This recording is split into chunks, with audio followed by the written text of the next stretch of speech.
하나님 말씀 함께 보겠습니다. 구약 시편 73편 25절부터 28절 말씀입니다.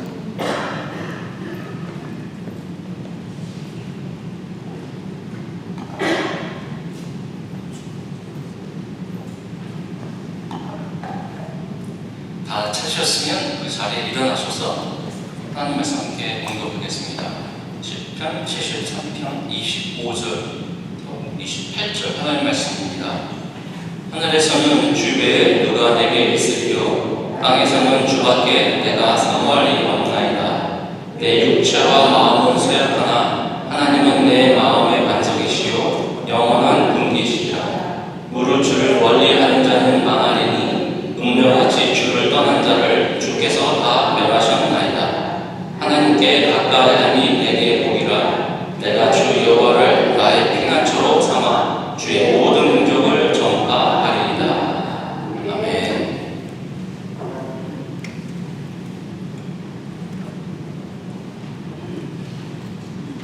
한 사람이 암벽을 타고 있는 그 이미지를 생각해 보십시오. 보조 로프도 없이 암벽을 한 발자국 또 한 손 또 한 발자국 계속 그 정상을 향해 올라갑니다. 보는 사람도 마음이 조마조마하고, 산을 타는 또 벽을 타는 사람도 디딤돌을 제대로 짚고 있는지 또 올바른 그 손 잡을 때 있는 곳은 있는지 두려운 마음으로 암벽을 타든 또 산을 올라갑니다. 조금만 미끄러지고 조금만 디딤돌 받을 수 있는 그런 장소가 없으면 아마 심한 어려움을 당한 것뿐만 아니라 그 자리에서 추락하며 그 사람은 죽을 수도 있습니다. 이 이미지는 오늘 하나님 말씀 같이 읽었던 70편, 73편에 있는 아삽이라는 사람의 심정으로 그의 고통을 이와 같이 토로합니다. 1절에 하나님이 참으로 이스라엘 중 마음이 정결한 자에게 선을 행하시나니, 2절 나는 거의 넘어질 뻔하였고 나의 걸음이 미끄러질 뻔하였으니, 1절에 하나님께서는 정결한 자에게 선을 베푸시는 것, 마음이 정결한 자를 다른 말로 해석을 한다면 어떻게 말씀할 수 있냐면, 내가 전적으로 하나님 앞에 헌신하였는 자에게 선을 행하시는 하나님을 저는 믿습니다. 우리 이스라엘은 믿습니다. 마음이 정결한 자, 또한 하나님께 온 마음을 다해 헌신한 사람에게 선을 베푼다는 것은 하나님이심을 너무너무 잘 알고 있습니다. 2절에 나는 거의 넘어질 뻔하였고 나의 걸음이 미끄러질 뻔하였나이다. 그에게는 심한 의심의 시간이 들어가기 시작했습니다. 사실 우리는 믿는 사람들로서 때로는 의심의 길을 걸어갈 수 있습니다. 그 의심이 우리를 힘들게 할 수도 있습니다. 교회 다니면서 어떤 두 남자분이 서로 이야기하는 것을 들은 적이 있는데요. 한 분이 다른 분한테 이렇게 얘기합니다. 내가 집사님한테만 얘기하는데 정말 예수가 믿어져? 주의를 두리번거리면서 나 잘 안 믿어져. 그냥 아내가 오라고 해서 온 거야. 내가 정말 구원받은 사람일까? 그렇게 교회를 오래 다녔는데 변한 게 하나도 없는데, 글쎄 목사님이 그렇다고 하니 정말 그런 줄로 알아야지. 예수님을 믿는 순간 사탄은 우리 공격의 대상입니다. 예수님을 믿는 순간 허니문 시기를 지나고 의심의 시기는 분명히 찾아옵니다. 세상이 어려워서도 아니라 하나님에 대한 의심이, 생각이 계속 스멀스멀 들기 시작합니다. 왜냐하면 1절에 아삽이 그래도 다윗 시대의 찬양을 맡은 자, 73편부터 83편 그리고 시편 50편 총 11편의 그 시가 있는데 찬양을 맡은 자입니다. 여돈이라는 사람과 해만이라는 사람으로 찬양을 맡은 자, 곧 직무를 얘기하면 찬양 담당자 목사, 찬양 리더, 성가대 리더, 이분이 의심이 들기 시작한 것이죠. 3절에 그 넘어질 뻔하고 의심이 되는 그 이유를 3절에 이렇게 소개하고 있습니다. 이는 내가 악인의 형통함을 보고 오만한 자를 질투하였습니다. 이는 내가 악인의 형통함을 보고 또 평안함을 보고 오만한 자를 질투하였습니다. 찬양 같은 이 아삽이 마음에 가지고 있던 것이 불만과 불통 또한 그 안에 있는 질투였습니다. 그것이 바로 불만을 가졌던 근본적인 것이 악인이 평안하고 형통한 모습을 보니 이것은 절대로 우리가 믿는 하나님이 아니다 라고 의심하기 시작했습니다. 그런 거 보면 하나님 말씀을 가만히 읽어다 보면 지금 사는 우리들과 얼마나 똑같은지요. 아담 때나 아브라함 때나 다윗 때나 지금 2025년 8월에 살고 있는 우리에게도 똑같은 심정을 담고 있습니다. 그래서 하나님 말씀은 진리입니다.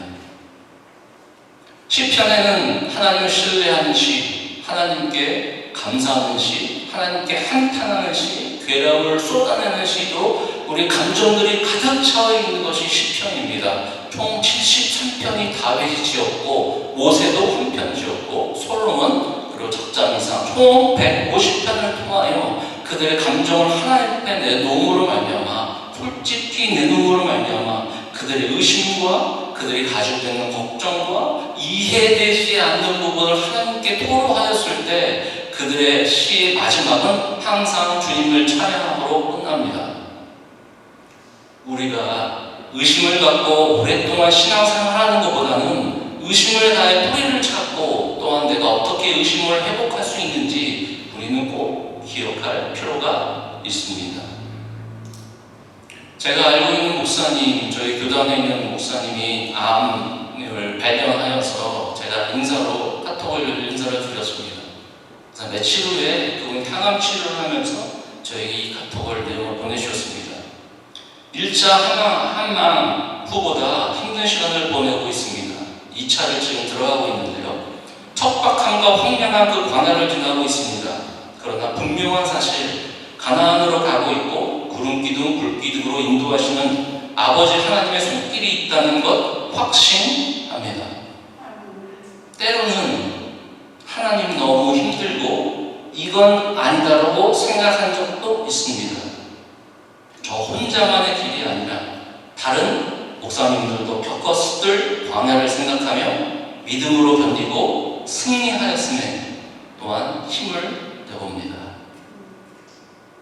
하나님께 헌신했던 목사님 당연히 하나님께서 축복을 주셔야 되는 것이 사람의 이치고 하나님의 이치 아니겠습니까? 신앙생활하면서 그래도 말이 통하는 하나님이 되어야 되지 않습니까? 그래도 선한 사람은 옳은 것을 계속 좋은 것을 받아야 되고 악한 사람은 결국 악하게 끝나는 것이 당연한 것 아니겠습니까? 주보에도 나와 있는 것처럼 예레미야 선지자와 하박국 선지자도 하나님께 이렇게 이야기했습니다. 그런 선지자들도 이렇게 얘기했습니다. 예레미야 12장 1절 여호와여 내가 주와 변론할 때에는 주께서 의로우십니다. 그러나 내가 주께 질문하옵나니 악한 자의 길이 형통하며 반역한 자가 다 평안함은 무슨 까닭입니까? 하박국 선지자도 마찬가지입니다. 그의 나라가 이방 나라에 힘들게 침략을 당하고 어려움을 당하니 하나님께 의심을 갑니다.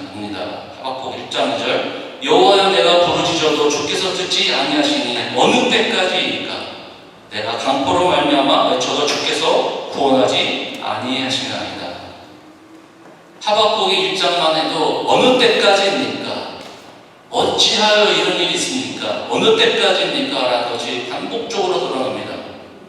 왜냐하면 그들에게는 의심이 있기 때문입니다. 그 의심을 과연 이 아삽은 그의 시를 통하여 그 이해되지 않는 갈등과 이해되지 않는 그런 믿음의 상황 속에서 그들에게 다시 한번 이 시를 통해서 회복의 길을 보여주고 있습니다. 더 나아가서 아삽은 이렇게 얘기합니다. 4절에 그들은 악인을 말한 것이죠. 아마 아삽에게는 어떤 악인이 있었는지 다윗 시대이기 때문에 잘 표현은 정확히 이해는 되지 않지만 아무래도 어렵고 악인이면 믿지 않는 자들 아니면 계속적으로 이스라엘 백성들을 괴롭히는 자들, 아니면 개인적으로나 악인으로 생각하는 자들이 분명히 있었을 겁니다. 4절에 그들은 죽을 때에도 고통이 없고 그 힘이 강건하고, 악인은 당연히 고통이시 그 힘이 빠져야 되는 것이 당연한데 그렇지 않다는 것. 5절 사람들이 당하는 고난이 그들에게는 없고 사람들이 당하는 재앙도 그들에게는 없나니 그러므로 교만이 그들의 목걸이요 강포가 그들의 옷이라. 7절에 살찜으로 그들의 눈이 솟아나며 그들의 소득은 마음의 소음보다 많으며 돈도 더 많이 받는다는 것이죠. 8절 그들은 능욕하며 악하게 말하며 높은 데서 거만하게 말합니다. 12절 볼지어다 이들은 악인이라도 항상 편하고 재물은 더욱 불어나도다. 13절 내가 내 마음을 깨끗하게 하며 내 손을 씻어 무죄하다 한 것이 실로 헛되도다. 이런 의심과 고통이 있었던 것입니다. 악인의 형통함. 저희로 지금 생각하면 어렸을 때부터 교회를 떠나본 적이 없는 신앙생활했던 사람, 신실하게 나의 없는 것 다 하나님 앞에 드렸던 헌금, 어려운 가운데서 주일 성수학에서 나왔던 그런 주일 예배들, 내가 정말 힘을 다해서 하나님께 헌신하였는데 그 결과가 과연 어떤 것인가? 우리는 그래도 크리스찬의 3세대요 4세대인데 그 많은 고통과 어려운 가운데서 믿음을 잃지 않은 하나님의 가정인데 왜 끝이 이렇게 세상 보기에 평안과 화평과 복이 아니라 왜 좀 더 어려워하고 있는가? 헌신의 결과가 과연 이런 것인가? 악인이 오히려 행복을 누리며 잘 살다면 누가 잘못이 있는 것인가? 하나님이 잘못이 있거나 아니면 내가 잘못이 있거나 분명히 그것은 우리가 생각해도 도저히 이해가 되지 않습니다. 그래서 신앙은 내가 생각하는 것을 하나님 앞에 드림으로 하나님께서 어떻게 말씀하시고 우리의 생각이 어떻게 바뀌어지는지 우리에게 알려주는 것입니다. 미국 사람들에게는 포모 증후군이 있습니다. 우리들에게도 이렇게 있죠. 포모 증후군. 포모라는 그 약자는 알파벳으로 FOMO. 어떤 뜻이냐면 뭔가 missing, 뭐가 없어지고 나한테 없으면 괜히 불안한 겁니다. 다른 사람들이 가지고 있는데 내가 가지고 있지 않으면 왠지 불안한 겁니다.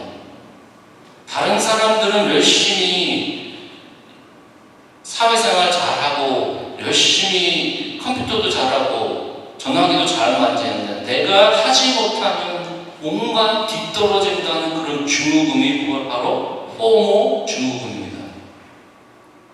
내가 혹시 다른 사람들이 누리고 있는 것을 내가 지금 누리지 못한다면 이것이 말이 되지 않는다. 내가 그래도 오랫동안 신앙생활했으면 내 아이가 좀 잘 되든가 아니면 경제적으로 어렵지 않다든가 이것이 바로 사람의 이치가 아닌가. 신앙은 사람의 생각과 이치로 살아가는 것이 아니라 하나님께서 살아있는 거룩한 말씀으로 우리가 그 안에서 위로를 받아야 합니다. 그리고 회복을 받아야 합니다. 그러나 이것에서 아삽은 반전이 일어나기 시작했습니다. 그의 반전은 오늘 말씀을 통해서 두 가지, 그는 그의 시를 통하여 그 가져왔던 의심의 반전이 일어났습니다. 그것은 바로 17절로 내려가십시오. 17절에 하나님의, 다 같이 한번 읽어볼까요? 하나님의 성소에 들어갈 때에 그들의 종말을 내가 깨달았나이다. 그들의 종말을 어떻게 할 때 들어갔습니까? 알았습니까? 예배를 통한 성소에 들어갔을 때 악인의 끝을 보았다라는 것입니다. 그래서 하나님께서는 이스라엘 백성들의 고통 중에도 다른 어떤 것보다 환상을 통하여 앞에 하나님께서 하나님께서 말씀하시는 미래를 보여주기 시작하셨습니다. 지금 어렵고 지금은 이해되지 않는 그런 믿음 생활이지만 더 중요한 것은 하나님께서 우리에게 나타날 그의 영광과 그의 찬란한 그 미래를 우리들에게 보여주기 시작했습니다. 이스라엘 백성들에게도 환상을 보여주기 시작했습니다. 다니엘 두 가지 환상을 보여주셨습니다. 다니엘 때는 언제 때입니까? 바벨론으로 포로로 끌려와서 포로 생활을 시작할 때 아닙니까? 그에게 보여준 거는 너 잘 지내? 너에게 힘을 줄게가 아니라 이 세계를 움직이고 모든 만물을 주관하시는 분은 바로 나라는 것을 다니엘과 친구들과 그의 백성들에게 보여주기 시작했습니다.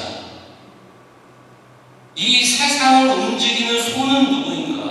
그 손은 바벨론도 아니라 앞으로 더 큰 강대국인 메사와 페르시아도 아니라 그 이후에 나타난 그리스, 헬라 제국도 아니라 예수님 당시에 지배했던 로마 제국도 아니라 그것들을 깨뜨릴 수 있는 뜨인돌이 나와 이 나라들을 완전히 겨같이 흩어버리고 무덤을 만들어줄 대상이 바로 나 여호와임을 너는 곧 알지어다.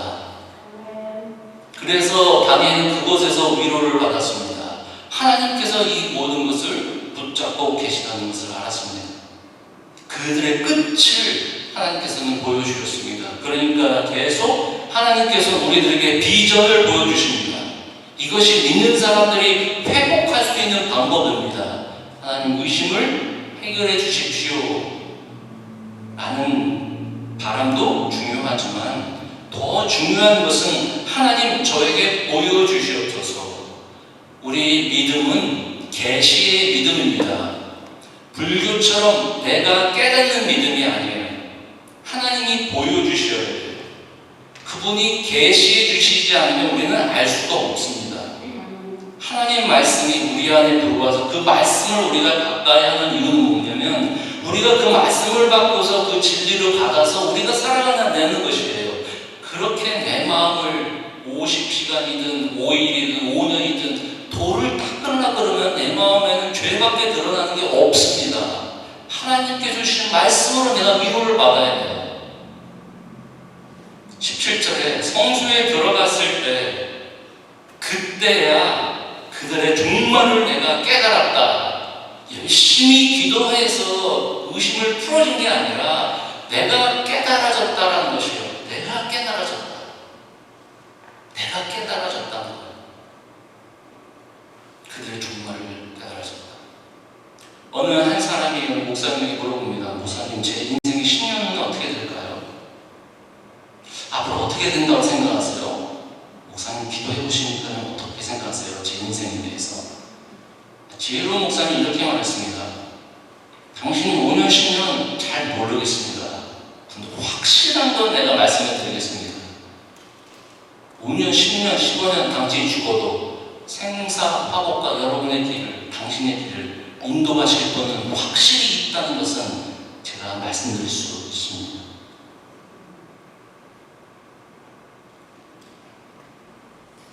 그들은 아삽을 통해서 아마 악인들의 끝을 보는 그런 기가 막힌 하나님의 깨달음이 있었던 것입니다.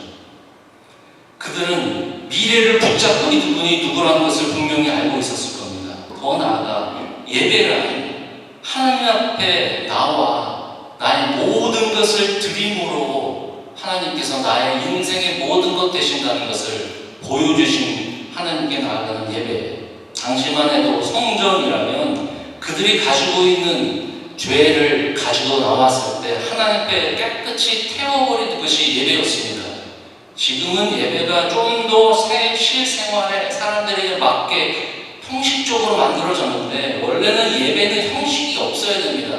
아니 순서가 없어야 되는 것이 아니라 순서는 있지만 자연스럽게 그 다음 1번, 2번, 3번의 순서로 예배되는 것이 아니라 처음부터 자연스럽게 하나님 앞에 드려지는 행동이 바로 예배가 되어야 되는 것입니다. 아삽은 찬양을 인도하고 찬양 작사가였습니다. 싱어송라이터였습니다. 하나님을 찬양하는. 근데 그가 찬양을 하면서도 그의 말씀을 들으면서도 제사장에게 말씀을 들으면서도 더 기가 막힌 그 깨달음이 그에게 분명히 있었습니다. 그것은 뭐냐면 그가 예배하는 자세였습니다. 주보에도 레위기 1장 4절 6절인데 이것이 바로 예배의 핵심이었습니다. 그들의 죄를 위하여 그들의 가지고 있는 양을 가지고 옵니다. 자기가 가지고 있는 더럽고 추악한 죄를 가지고 성전으로 나옵니다. 이것이 예배입니다.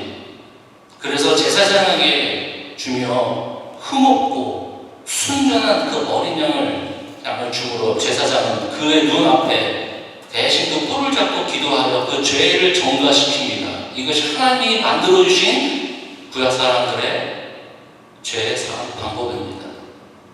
그 사람 앞에서 죄에 정갑하는 양을 그 사람 앞에서 그 양을 칼로 내리찍습니다. 목을 따버립니다. 피가 터집니다. 이것이 죄의 결말이라는 것입니다. 18절에 주께서 참으로 그들을 미끄러운 곳에 두시며 파멸에 던지시니 그들이 어찌하여 그들이 갑자기 횡패되는가 놀랄 정도로 그들은 전멸하였나이다. 예배자리에 들어오자 그들의 가지고 있는 죄가 내가 아니라 양을 통하여 그 제사장이 찔러서 피를 내서 피를 뿌리고 각을 떠서 불러 태워버리는 이 모든 활동을 지켜보면서 예배가 바로 그런 예배가 되어야 되는 것이죠. 내가 죽어고 내가 직면되고 내가 그 자리에 있어야 되는데 양이 대신해서 그 직면을 당하는 짓눌림을 당하고 뼈도 추이지 못하고 한 뼈도 남지 못한 불러서 다 태워버리는 것이 진정한 예배라는 것을 아삽은 그렇게 많은 찬양을 들으면서도 불만이 있어서 깨닫지 못했습니다. 그가 성소에 들어갔을 때 그들의 죄의 진멸함이 얼마나 극도로 한 것인지 그렇구나. 하나님의 때가 분명히 있을 것이고 그들은 언젠가 하나님의 방법으로 하나님 시기에 맞춰 심판을 당할 것이다. 더 나아가 말씀은 없지만 그럼 나는 어떤 사람인가? 그럼 나라도 괜찮은 사람인가? 성소에 들어와서 제사장의 말을 듣고 제사장을 뿌리는 그런 피를 보면서 너무 그 사람들이 죽게 돼서 나중에는 하나님께서 원수를 갚아주겠다라는 기쁨으로 성전에 떠난 사람들이 아니었습니다. 어느 사람들은 울면서 성전을 떠나기 싫어했을 겁니다. 왜냐하면 내가 저렇게 양을 죽여받은 것처럼 양을 태워서 흠양하는 것처럼 그 연기가 곳곳에 사람들 집안 곳곳에 연기가 다 스며들어서 내 그 냄새를 맡으면서 내 죄가 이렇게 태워지니 이것이 또한 나의 감사한 일 아닌가. 이것이 진정한 예배 자세고 이것이 예배에 드리는 우리의 모습이어야 됩니다. 그럴 때 비로소 우리는 회복이 시작이 됩니다. 진짜 예배자는 모든 생각과 삶을 하나님께 터닝포인트 시키는 것입니다. 내가 깨달았도다. 내가 성소에 들어가서 그들의 종말을 내가 깨달았다라는 것입니다. 갑자기 기도를 몇 시간이나 해서 하나님께서 그렇게 변하신 것이 아니라 내가 좀 깨달았다. 터닝이 완전히 바뀌어졌다는 것입니다. 이 단어 쓰지 않았지만 회개라는 단어가 있는데요. 메토노이아라는 헬라어 단어입니다. 이 뜻은 울면서 눈물을 짜면서 하나님 앞에 후회하고 회개하는 것이 아니라 내가 잘못된 것을 죽이고 나를 예배 자리에서 죽이고 나를 새롭게 하시는 진정한 터닝으로 얘기하는 것입니다. 생각을 돌이키는 겁니다. 예를 들어서 내가 조금이라도 불법을 해서 돈 받은 것 다 털어내고 내려놔야 합니다. 내가 조금이라도 잘못된 그 길이 있으면 과감히 버려야 합니다. 이것이 진정한 회개이고 돌이키는 것입니다. 삭개오, 다른 사람들에게 놀림받았던 삭개오는 불법을 통해서 자기 재산을 쌓았습니다. 예수님을 만나자 터닝포인트, 재산의 4배, 5배를 다른 사람들이 다 나눠줄 것이다. 이것이 진정한 회개고 돌이킴입니다. 제 말씀을 드리고 싶은 것은 아삽은 이 시를 통하여 그들의 원수가 잘 갚아진 것에 감사하는 것보다는 자신이 이런 생각을 했던 자신이 짐승과 같고 그냥 동물과 같다는 생각이 드는 것이었습니다. 22절에 내가 이같이 무매무진함으로 주 앞에 짐승이오나 내가 항상 주와 함께하니 주께서 내 오른손을 붙드셨나이다. 미국 사람 중에 에세이 심연 속을 응시하다라는 미국인 크리스찬이면서도 이름이 크리스찬 와이먼이라는 사람이 있습니다. 그 사람의 에세이의 심연 속을 통과하기 39살 남편은 난치병 희소 혈액암 진단을 받았습니다. 그것이 바로 결혼한 지 1년. 그 부부는 충격에 휩싸였습니다. 그 에세이에 이렇게 기록하고 있습니다. 그러던 어느 날, 보통 중 있는 어느 날, 우리는 교회로 가고 있었다. 무심결에 교회로 가고 있었다. 마치 우리 안에 있던 어떤 충동이 행동으로 옮겨진 것 같다. 우리는 일요일자 신문을 한쪽에 던져버리고 눈쪽으로 걸어가고 있었다. 걸어가는 동안 서로 말을 거의 하지 않았다. 일단 교회 안에 들어서자 우리가 있어야 할 곳은 온 것 같은 기분이 들었다. 우리는 원래 그곳에 있어야 하는 사람인 것 같았다. 그 첫 예배는 모든 상처를 해집는 것처럼 지극히 고통스러웠다.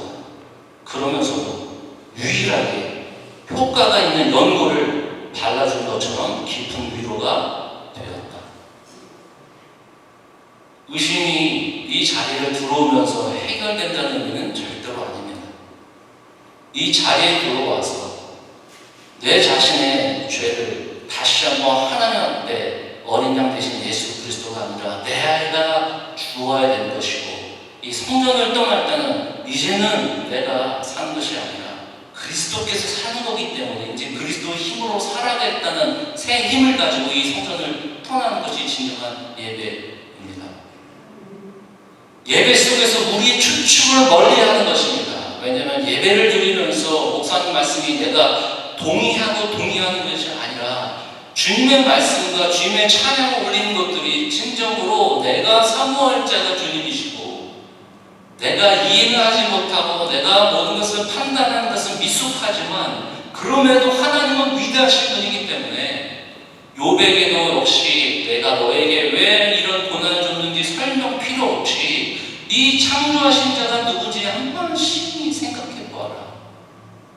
다른 사람들은 아무 변화가 없어서 그냥 교회를 떠나고 하나님을 떠나는 사람도 있는데, 너희는 눈으로 보이는 대로 사는 것이 아니라 하나님을 믿는 믿음으로 사는 것이고, 보이는 것은 잠깐이지만 보이지 않는 것은 영원한 하나님, 영원한 것을 사모하라는 하나님의 거룩한 예배 자리에 매주 우리를 부르시는 것입니다.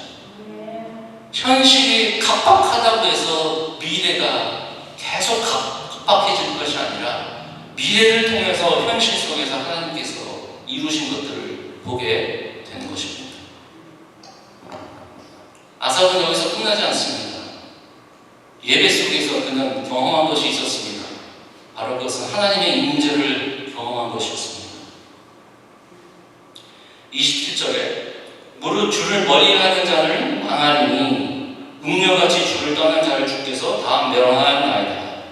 하나님께 가까이 하니 내게 복이라. 내가 주 여호와를 나의 피난처로 삼아 주의 모든 행적을 전파하리이다. 진정한 의심과 회복은 원수들이 갚아지는 것에 대한 회복이 아닙니다. 그거 참 잘됐다. 시편에는 그렇게 얘기하죠. 원수의 자녀까지, 건강까지, 그들의 모든 재산까지 다 망가지기를 원합니다. 그게 극도의 인간의 심성입니다. 근데 그 악한 심성이 돌이켜서 모든 것을 주관하시는 분은 하나님이시라는 것을 그들은 성전에 들어가서 우리의 호흡을 주관하시고 우리의 미래를 주관하시고 우리를 죽이기도 하시고 우리를 지옥에 들어가게 하시고 우리 하나님의 나라를 들어가게 하시는 그 하나님을 생각하는 그 위대한 하나님을 생각할 때 예배는 나를 위한 예배가 아니라 목사님을 위한 예배가 아니라 우리 배우자를 위한 예배가 아니라 내가 하나님 앞에 전적으로 나를 불태워 새롭게 하는 그런 마음, 그것이 바로 그의 임재 가운데 그의 함께함이 있어 그들이 경험할 수 있는 것입니다. 27절에 주를 멀리하는 것, 응녀 멀리하는 것 다 망한 것이다. 그런데 28절에 하나님께 가까이하니 내게 복이라. 1절부터 17절, 16절까지는 계속적으로 얘기한 게 있어요.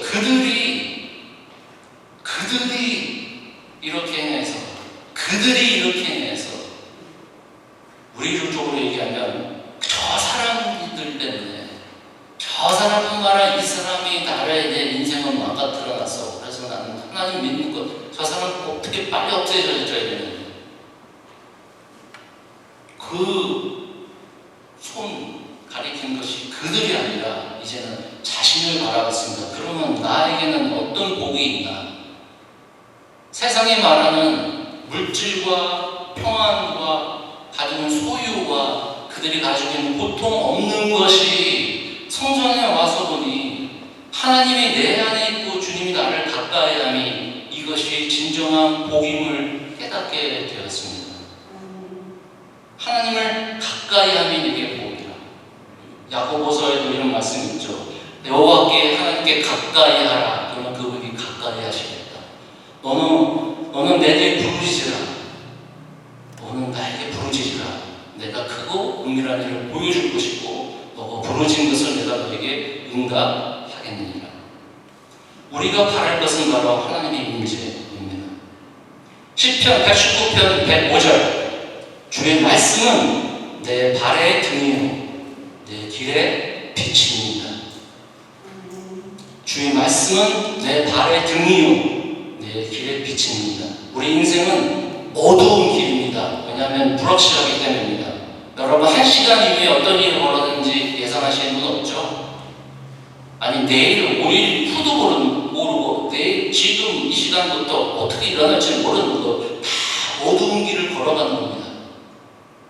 그런데 시편 하나님 119편 109절 말씀을 매일 생각하고 200절에 묵조리니 내 가는 길의 빛은 세상에 있는 뱅크 어카운트가 아니라 내 업적이 아니라 내가 상 받은 것이 아니라 내 졸업장이 아니라 주께서 나와 함께 하시고 주의 말씀에 내가 순종을 했더니 나도 모르게 그 빛으로 그 말씀에 순종했더니 내 길에 빛이고 내 발의 등이 되어서 어느 순간 주님이 인도하시는 곳에 나를 하나님께 인도받았다는 것입니다.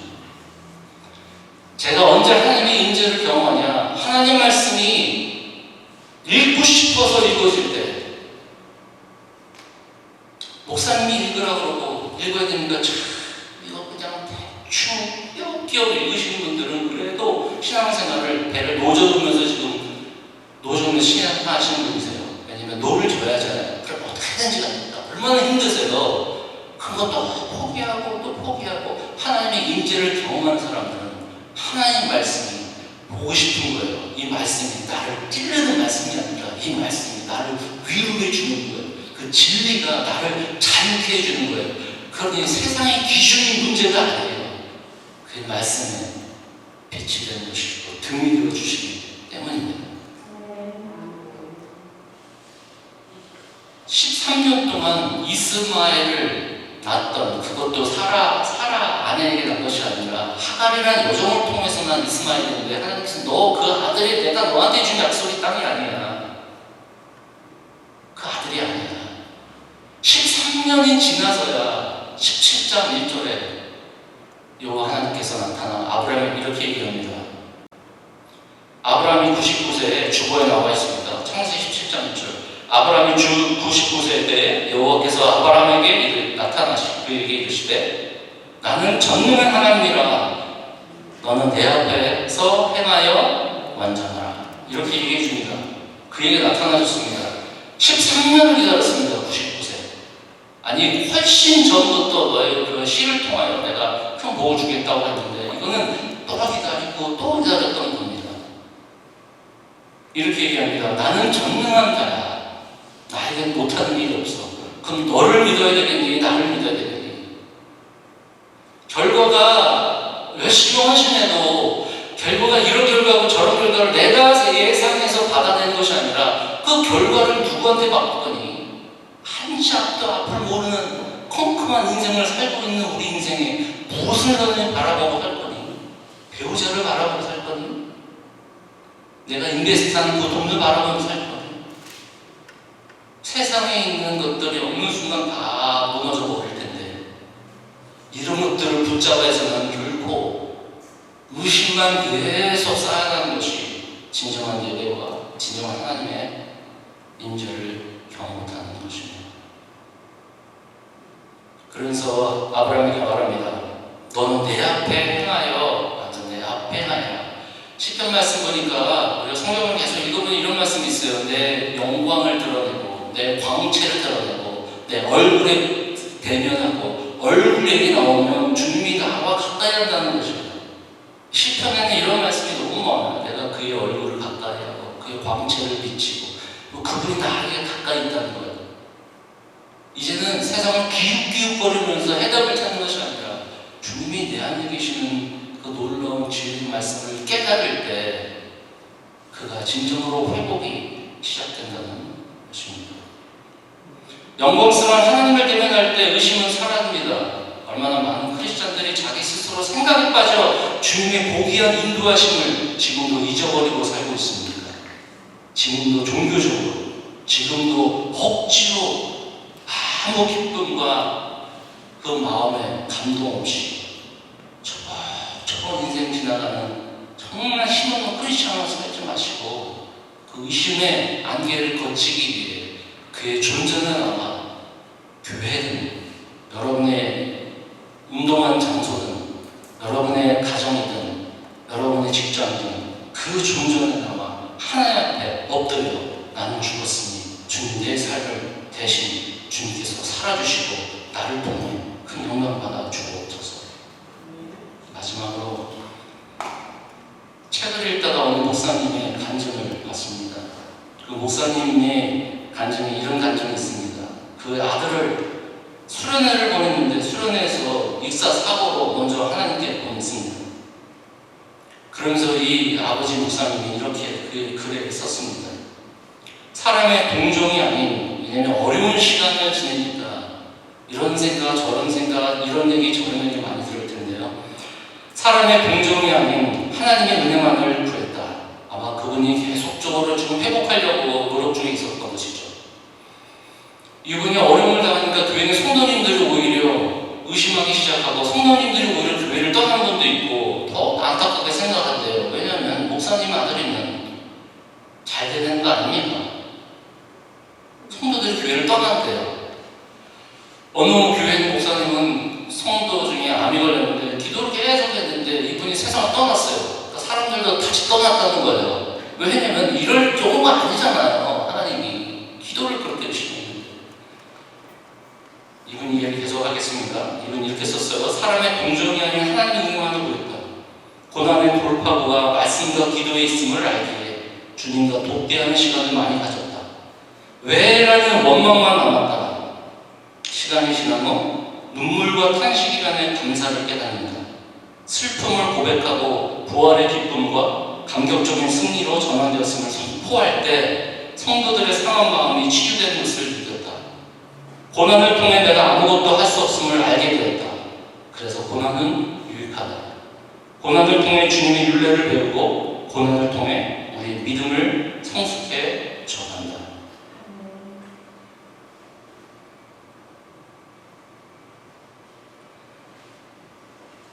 이 아삽의 간절한 그 소망이 그 마음에 가지고 있는 세상의 불이치한 이런 세상 가운데 그가 찾았던 것은 바로 여호와 하나님이었습니다.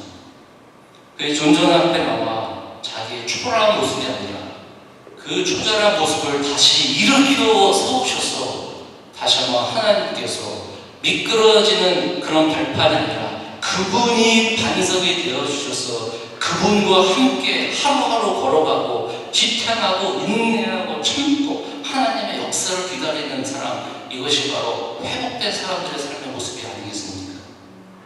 이것이 바로 복음입니다. 예수 그리스도 십자가는 모든 사람들의 보기에는 나약하였습니다. 실패했다고 생각했습니다. 예수님의 능력은 아무것도 없어 보였습니다. 그렇지만 그 죽음을 통하여 하나님께서는 부활을 보여주셨습니다. 우리가 예수 그리스도를 믿음으로 우리가 하나님 앞에 죽는 자로 거듭날 때 그때 비로소 우리를 살려주시는 것. 하나님께서는 우리의 약한 부분, 실패한 부분, 나의 죄된 부분, 아니 내가 죽은 부분을 다시 살리셔서 하나님께서 거룩한 하나님의 백성으로 삼아주셔서 나에게 영원한 나라로 들어오기까지 심판과 여러 가지 준비되어 있지만 너는 이 세상에서 사탄의 타겟이 되고 있지만 너는 내 앞에서 완전하고 하나님 내 안에 거하는 사람으로 살아라. 언제나 나를 부르짖고 언제나 매일매일 주님 어디 계십니까? 주님 어디 계십니까?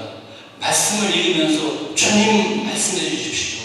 운전하면서 주님 제가 지금 고통스럽습니다. 주님 음성을 듣기를 원합니다. 주의 말씀을 들으면서 주님 그 말씀이 저에게 필요한 말씀이면 언제든 저에게 주시옵소서. 그 갈망자로 여러분 더운 여름을 갈망자로 뜨거운 열정으로 다시 한번 여러분의 신앙이 회복되시기를 주님의 이름으로 간절히 축원을 드립니다.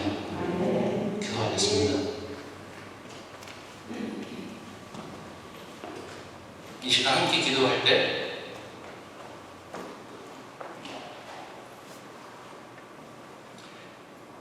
이 땅에 주밖에 없음을 고백하며 사무엘자분 주님밖에 없음을 고백하시기 바랍니다. 주의 임재를 주의 함께하심을 경험하며 살기를 원합니다. 세상 자랑 교만 다 버리고 주님 안에서 주의 자녀 누리며 살게 도와주세요. 함께 기도하겠습니다.